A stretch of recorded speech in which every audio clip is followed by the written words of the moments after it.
I started to get the feeling early on that the people in these churches we were playing in, when we weren't on the festival circuit or other things, the people in these churches were insane.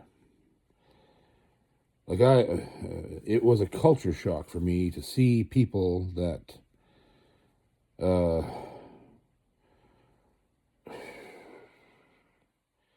you go into a room and there's 100 or 200 people, and all of the women have the same hairstyle,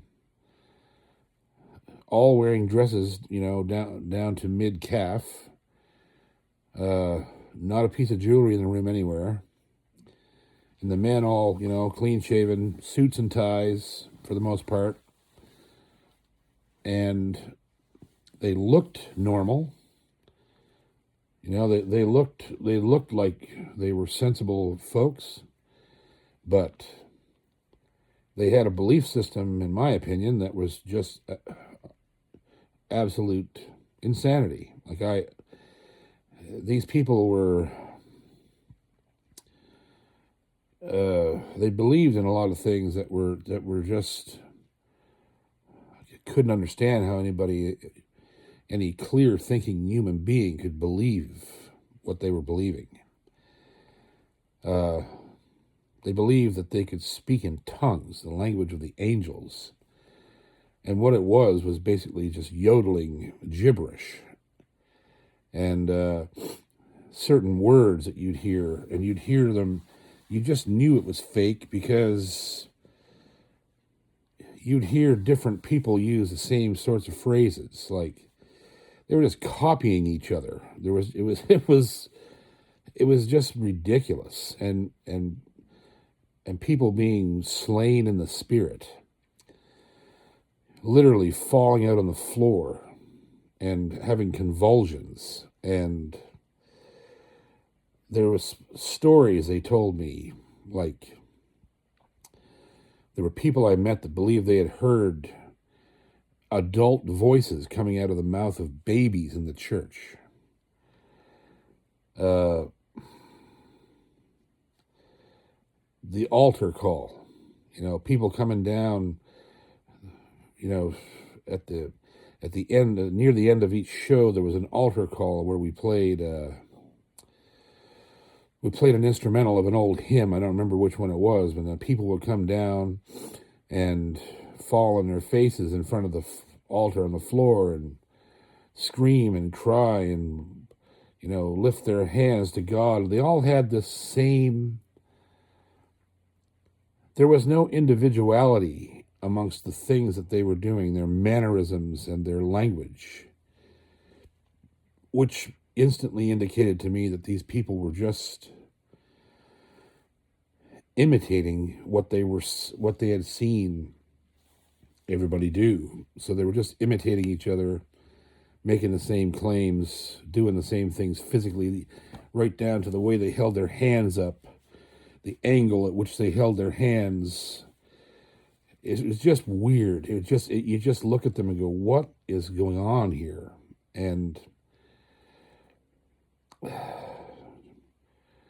don't know. It was disturbing.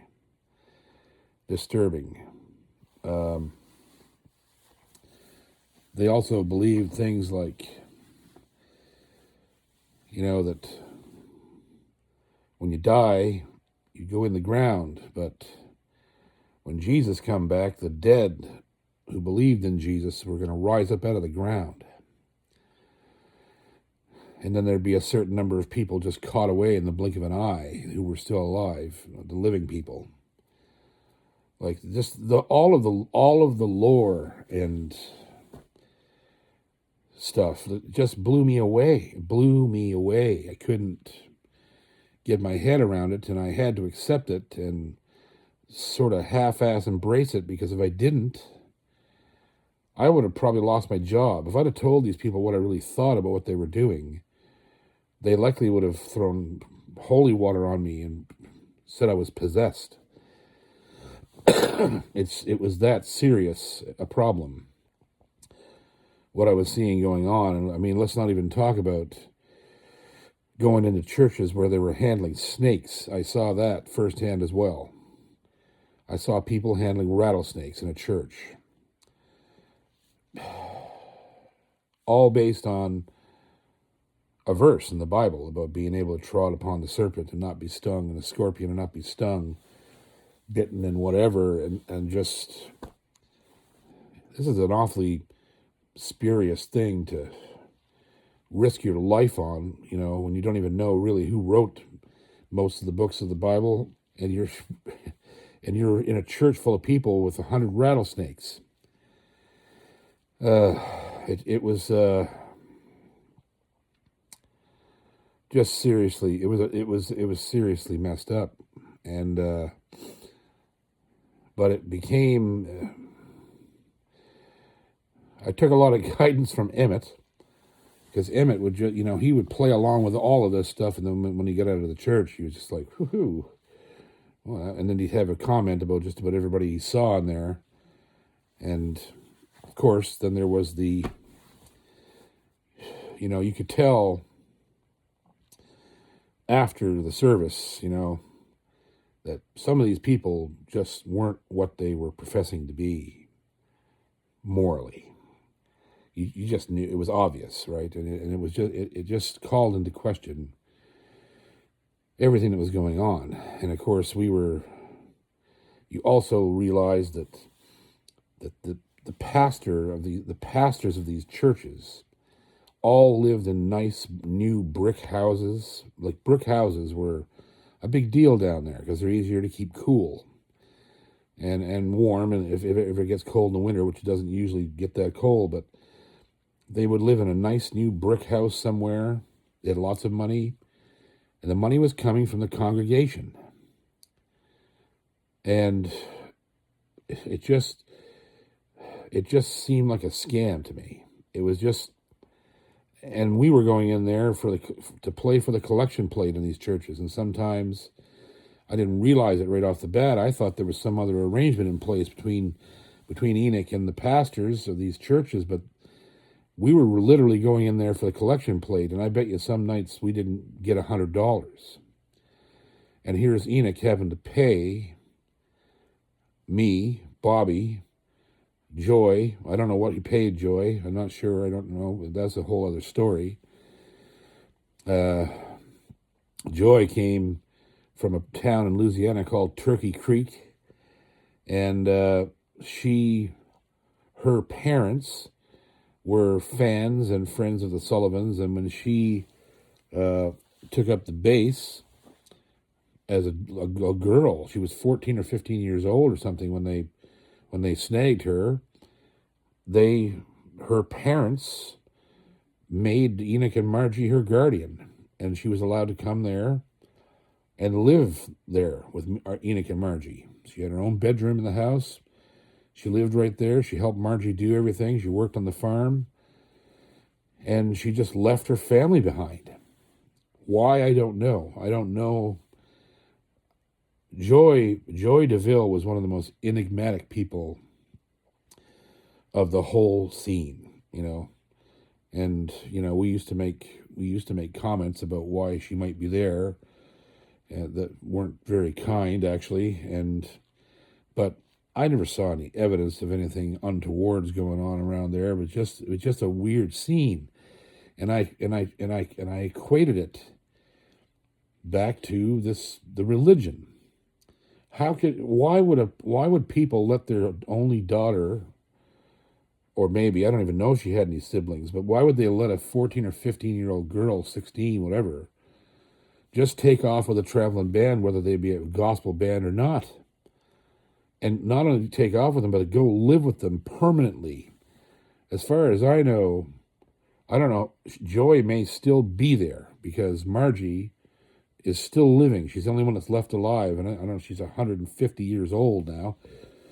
But it was just really bizarre, and it was her presence there was a byproduct of the religion. The religion caused it, right? So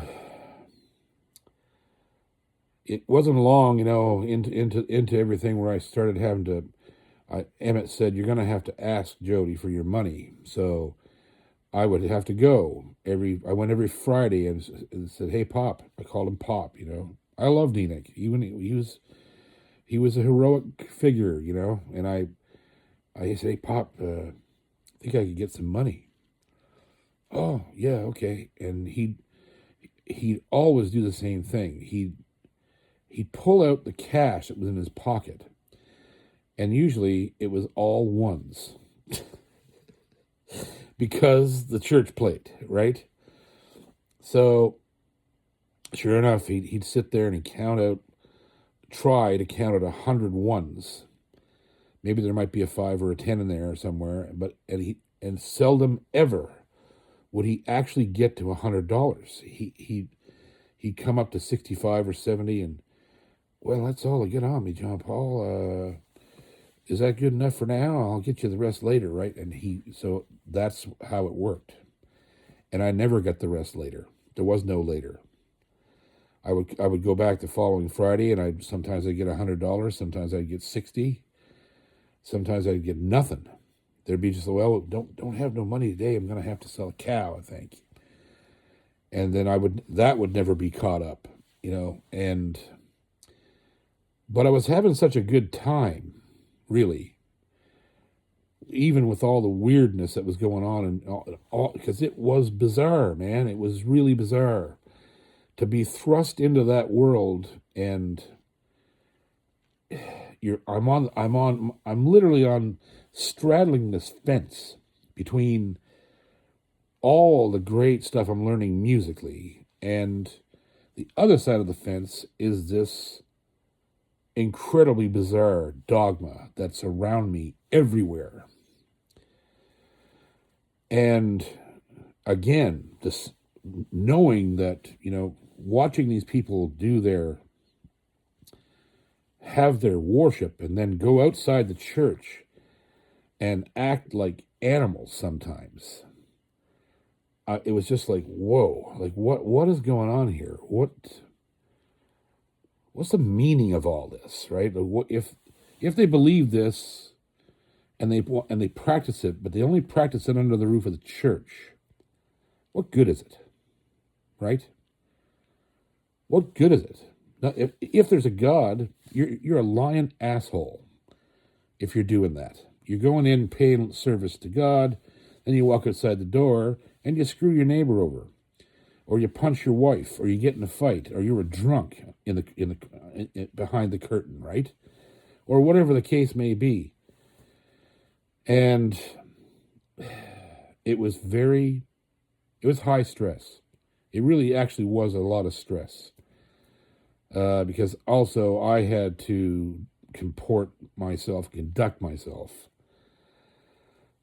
in order to keep from being ostracized by these people, because I couldn't have that come back on Enoch.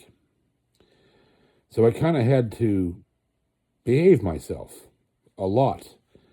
One of the things I could never kick was cigarettes. So I was always smoking. Emmett was a smoker. So we used to have to hide that. If Emmett was on a gig with us, me and Emmett would be way the hell over in the corner around the back of the church smoking cigarettes, and then coming back out, and pretending like nothing was going on, right? We probably stunk of it. But, yeah. And it was so weird. It was just so bizarre. The whole way it was working, So on the other side of that coin, though, when we weren't in the churches, we were playing in big festivals. And I started to meet my heroes, people that I worshipped. One of the guys that I met early on, actually, one of the very first, famous people I met and worked with through Enoch and Margie was Charlie Leuven of the Leuven brothers, one of the greatest brother duos that ever walked on stage at the Opry or anywhere else. And the the reason they were such close friends is because the Sullivans had made an album called Remembering the Louvin Brothers, where they cut all the great gospel songs that the Louvins had written over the years. It was a fantastic album. It had great players on it. It was Enoch and Margie, of course, and Emmett wasn't in it. Like Emmett never was a full-time member of the band after the accident, so I started to learn that. So the personnel on this record that I just loved to listen to it constantly was Enoch and Margie, Carl Jackson on the banjo, Joe Cook on the mandolin, and Joe Stewart on the bass, who was one of Monroe's bass players, and Charlie Louvin singing all the baritone parts. So this record was really good.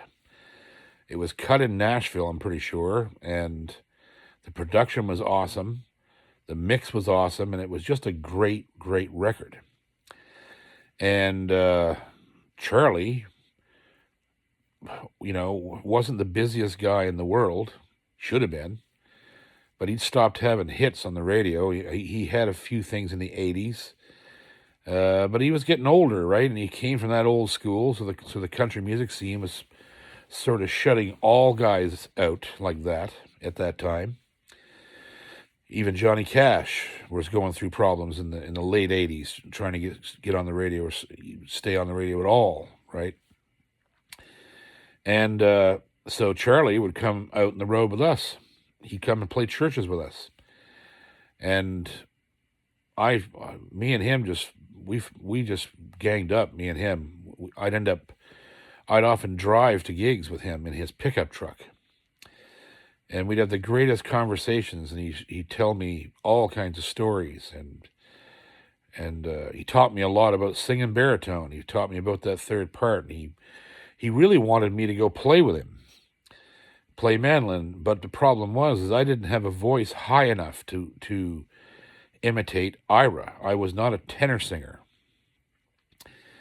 and I probably could have done it, but I was just shy to try to sing those high notes. I would have had to done it in falsetto. And I could have made it sound realistic, I suppose. But I never truly got hired by Charlie. But he really wanted me. He loved working with me, and I loved working with him. And, I thought for a while there that I would actually end up playing the Opry with Charlie. That might be a thing that would actually happen. I did actually go to the Opry with Charlie once, and we were going to play, but we got bumped. That happens there, apparently. Got bumped by something, ended up hanging out backstage, and so this story might shock a lot of people, and I hope it doesn't, but it's a true story, so sorry. I was standing backstage with Charlie, and I was, mesmerized by all the people I was looking at and seeing. I was just a skinny kid in the background. Nobody knew who I was, and there I was backstage with Charlie Louvin, and he was talking to this one and that one, and wasn't really introducing me to anybody. They don't do that, right? They just, if somebody asks you your name, who are you with? And then you tell them and shake their hand, and that's that, right? So on the show that night was Hank Snow. Now listen, when I was a little kid, Hank Snow was my hero. He made some records that blew my mind, and I loved his guitar playing, and I had the record of him and Chet Atkins together. And I had all the K-Tel records, and I had the old original albums, and he was from Nova Scotia. Now, he had a half-brother that my mother dated. My mother dated his half-brother. He had a half-brother out in the valley in Nicktaw Falls, and my mother actually went out with him when she was a teenager.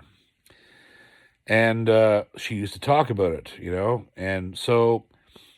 And Hank Snow started in Liverpool. He was born in Liverpool, apparently, I guess.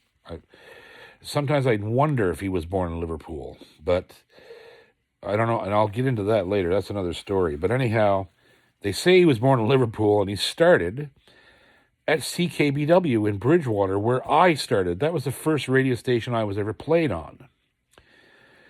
And so I thought, man, I wish I could meet Hank Snow, because look at I'm from the same town. I'm, all this stuff, right? I could just tell him, and get to meet this man and shake his hand, tell him how much I love him. And that was all I wanted to do, right? So there was an artist green room this was at Opryland. This is long before the Ryman reopened, which I was involved in as well. And so there's this roped off room. There's actually a velvet rope, and the artists are in this green room area. And so I saw Hank step out of the room. There's a little place where you could just sort of stand there and do whatever. And so I said to Charlie, I got to go meet Hank. And he said, yeah, go ahead. And so up I walked to Hank Snow. And I said, Mr. Hank, my name is John Paul Cormier. I'm from Bridgewater, Nova Scotia. I'm a musician, and I had my very first recordings played at CKBW where you started, and my whole family is massive fans of yours, and I just wanted to tell you, how much I love your music, and thank you for, and it wasn't a long thing. It took about maybe 10 seconds or 15 seconds to say what I wanted to say. I got most of it in, and I stuck my hand out near the end of my speech, and that little bastard looked up at me and said, yeah, so what? And he turned around and walked away. He turned around and walked away. He never even shook my hand. He said, yeah, so what? Holy fuck. I couldn't believe it. I couldn't believe what he did to me. That just boggled my mind, and it broke my heart. I was crestfallen. I couldn't even believe it happened. I was just standing there with my hand stuck out and looking at his back. He's walking away from me. And I was so mortified and embarrassed and hurt. And I was almost in tears. And I walked back to Charlie, saw the whole thing and heard the whole thing. He was only about 15, 20 feet away. I walked back to Charlie, and he saw the look on my face, and he looked at me and said, John Paul, don't worry about that. He said, that little bastard, with all the money that little bastard makes, you'd think he could buy a decent rug. Talking about his hairpiece, right? Which looked like a, dead muskrat had been taped to his head. And, yeah, so that was my first brush with a music superstar. And it changed me. It did. I thought to myself, okay, so some of these people that I really admire and like, they might not be so nice. This is, that and it sucks that that's the truth, and it was an eye opener.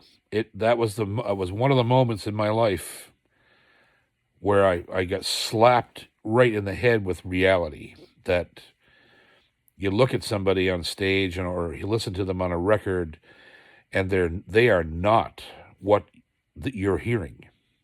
They're not. And again, it was mind blowing. It really threw me for a loop. And sorry to all the Hank Snow fans out there, but and then as years went by, I heard even more horror stories about him, and nobody liked him. So I don't know what to tell you. Hank Snow was an arsehole. And then there were better times. uh, we started to run into, you know, big names because we were playing. I mean, I got to spend time with the Osborne brothers, who I loved. Sonny and Bobby were just hilarious. They were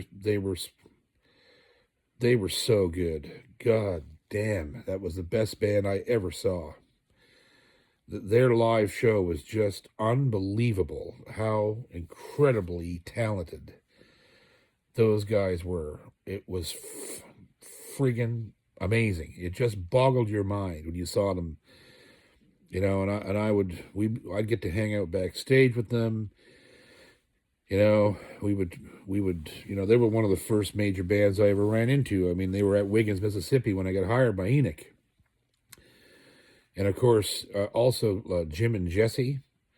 I became friends with Jesse. He used to take me on the bus and show me all his Stiver mandolins, and he'd get me to play them. And he was such a nice man. And I coincidentally got to hook up with him later, much later, in my own career, and actually played a big festival with him that we were able to get on stage and play together. It was incredible. And he's such a nice man. And Jim and Jim was too. Jim was a beautiful man. And they were just so professional and so just amazing band. You know, and the guys in that band, like Alan Shelton, used to call him the ugliest banjo player in bluegrass music. But he wasn't. But he was a really, he was a really different looking guy, big, tall, lanky fella, bald, big smile, freckles and red hair, balding, kind of red haired. And he was a cool dude. And, but there was a festival we played out in Hugo, Oklahoma. It was almost like a perfect storm. Monroe was there. The Sally Mountain Show, which of course is what launched Rhonda Vincent into stardom. I met her that weekend, and we played a lot around those guys. They were around a lot, the Sally Mountain Show, and Rhonda was so good. And like just her wardrobe alone was worth the price of admission, because she was a gorgeous woman. And she would dress out like crazy, like just full on Vegas, dresses with slits up to the hip and rhinestones and high heels, and just great musician, great singer, great band. Sally Mountain Show was an incredible band. And they were there, and then Mr. Bill Monroe was there. And there was a couple of moments during that festival that stand out in my mind. So this is because it was a festival. Enoch decided to fire up the 4104 bus, the old Blue Devil there, and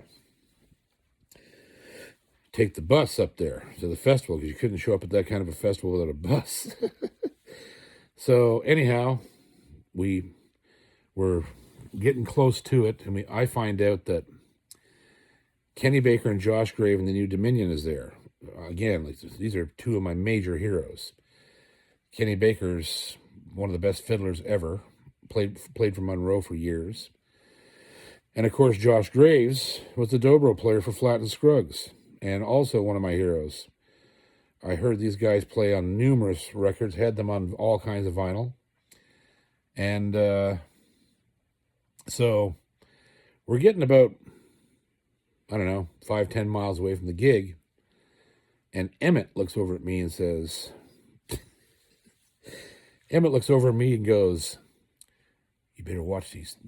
I said, "I can't wait to meet Kenny and Josh." And Emmett goes, "Oh yeah, you could wait." I said, "Why? What's wrong?" He said, you better watch yourself around those two." And I said, "What?" He said, "Oh, they like young boys. They're both queer." And I said, "What are you talking about?" He said, "Hey," he said, "you better watch yourself. They like the young ones. Man. You're just the right age for them, 17, 18 years old. You're young. They're going to be all over you. You better not get anywhere alone with them." And he was going on and on about this all the way down to the festival gate. And by the time we pulled into the place and went down the hill and parked the bus, I was terrified. I was like, "What is he talking about?" And obviously I should have known, right? But I didn't. He was so convincing when he did these things that Emmett Sullivan was a lot like the devil.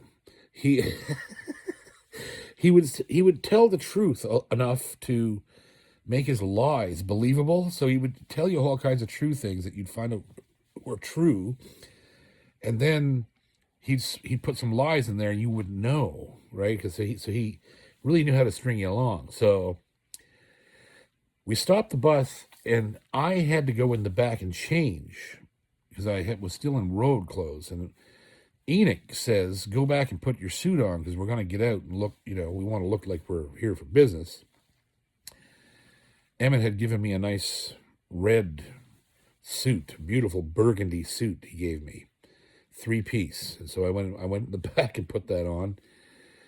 And meanwhile, what I didn't know was Kenny and Josh were down in the field right there. And when the bus stopped, Emmett knows both of them well, he gets off the bus and tells them what he's told me about them.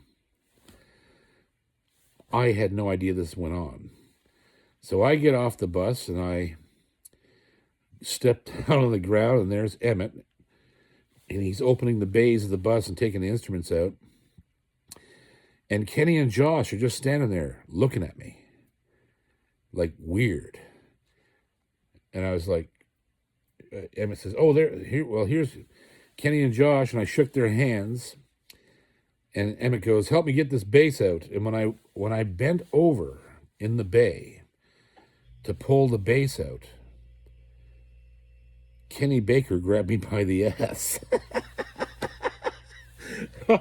Oh my God. I almost went head first into the bay. And I stood up so fast I smashed my head on the door. And I turned around, and Kenny's just standing there looking at me, smiling. "Hey, how you doing?" And so I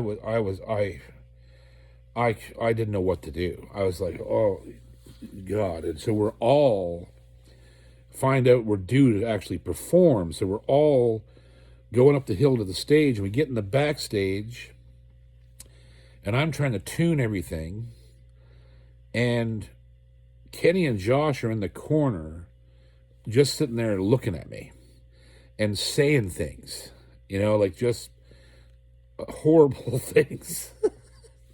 And Emmett is looking at me going, "I told you, you better watch this. Don't you stay here by me." And this is going on for about 25 minutes, right? And finally, I kind of look over at Kenny and Josh, and they couldn't do it anymore. They started laughing. They cracked up and just died, and Emmett started dying laughing, and I was like, "Oh no, did Emmett really get me this bad again?" And so yeah, he did. And so then Kenny and Josh come over, and they put their arms around me. He's like, "Geez, we're sorry, we couldn't help it, but Emmett told us to do this, right?" And so that was my meeting with Kenny and Josh, and they were wonderful men. And full of the devil. They were really funny guys, And that weekend I ended up playing a set with them on stage. Kenny heard me play the guitar, and he said, "Man, you come on out with us, play the guitar on our set." And I did, and it was amazing. Not something that Enoch liked, though. Enoch was very protective of his musicians. He didn't want them. There was a rule that you didn't play with other bands. I didn't know this. I broke a rule without knowing it existed. You didn't play with other bands, and if you did, you had to ask Enoch to do it. And then the other thing you weren't allowed to do was jam. Enoch used to go, I brought you down here to sell a show, and if you're going to take my show out in the field, give it away for nothing, I can't very well sell the show now, can I? And he'd give you shit. So you weren't allowed to go to none of the jams. If you went to the festival, you weren't allowed to play.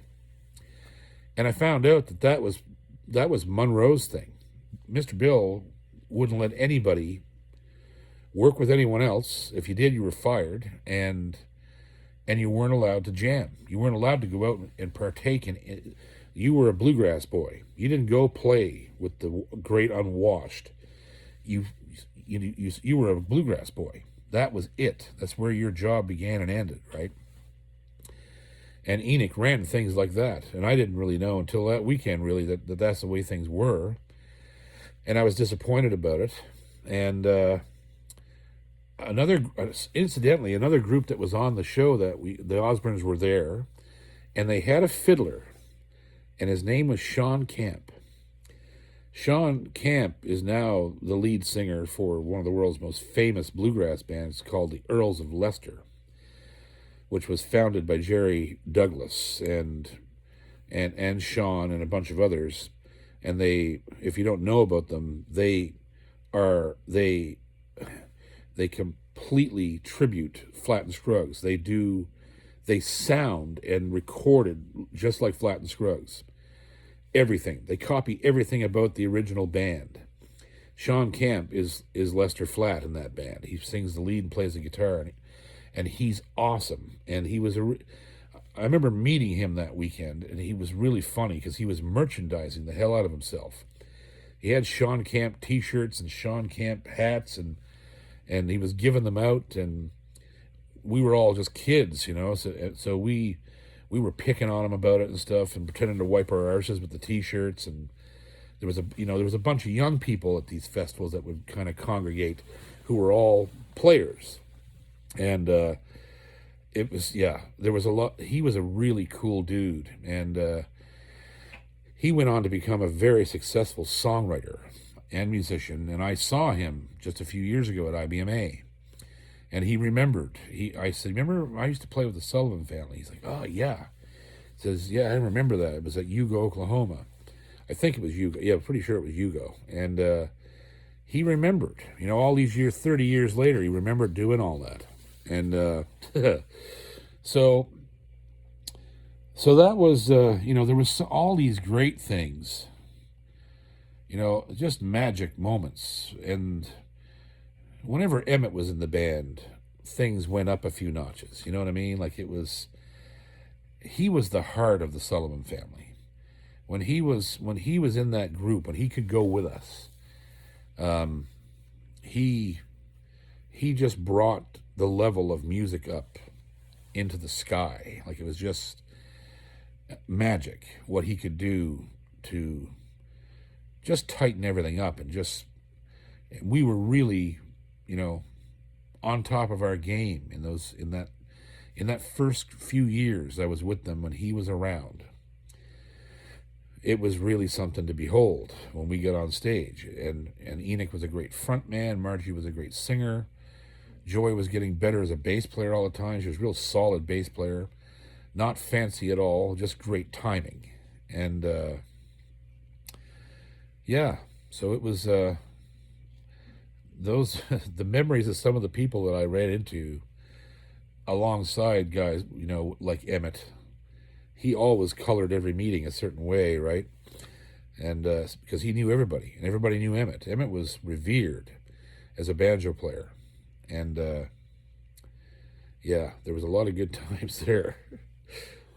But I still think many times, about Charlie Louvin. And encountered his songwriting, him and Ira, so many times in my life. And we all have. They wrote some songs that people don't even realize they wrote.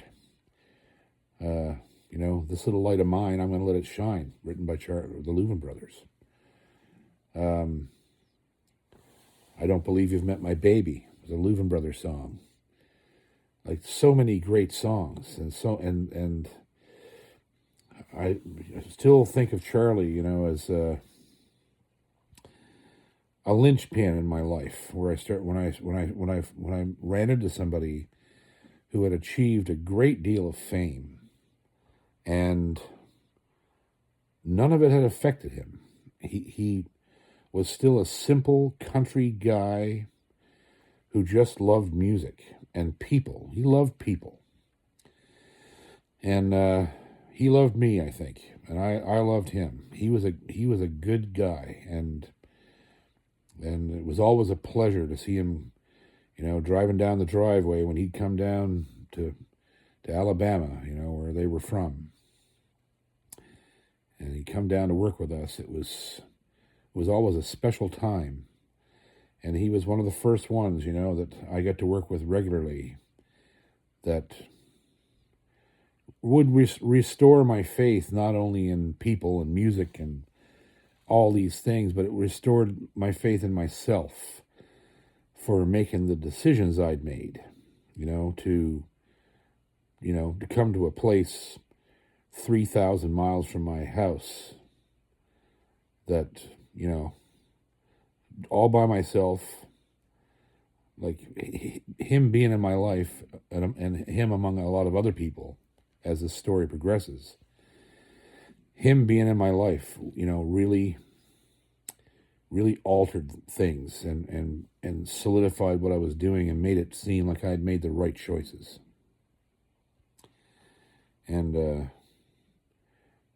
he also instilled a great pride in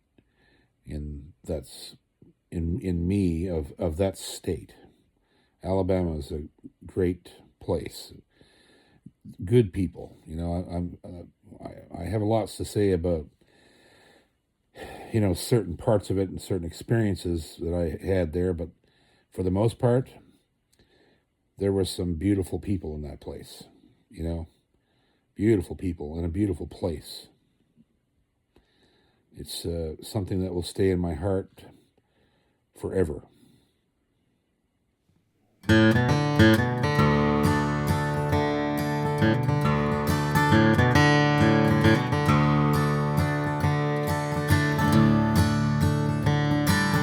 Alabama, your beautiful sunlight, your fields of cerisa, potatoes and corn.